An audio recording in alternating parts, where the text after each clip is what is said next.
Chapter 4. The First Opera in Vienna. After the years of study in Salzburg, Wolfgang Amadeus Mozart was ready for greater challenges.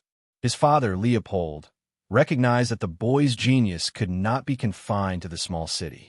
Vienna, the capital of the Habsburg Empire, was the center of musical life, and it was there that Wolfgang was to make his first attempt at opera.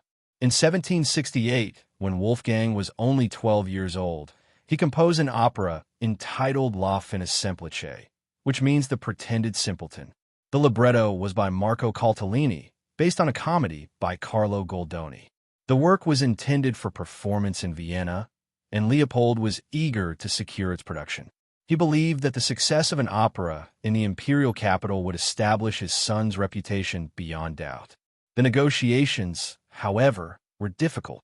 Rivalries among musicians, jealousy of Wolfgang's precocious talent, and the intrigues of court life combined to hinder the project.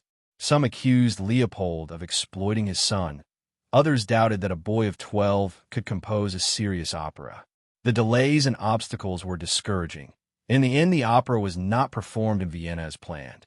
Nevertheless, the work itself showed remarkable ability. La Finta Giardiniera contains lively melodies, effective ensembles, and dramatic situations handled with skill. Though youthful, it reveals Mozart's instinct for the stage and his gift for character portrayal through music. It was an astonishing achievement for one so young, and it marked the beginning of his career as an opera composer. At the same time, Wolfgang composed another stage work, Bastien und Bastien, a comic opera in German. This piece was performed privately in Vienna, and it delighted audiences with its freshness and charm.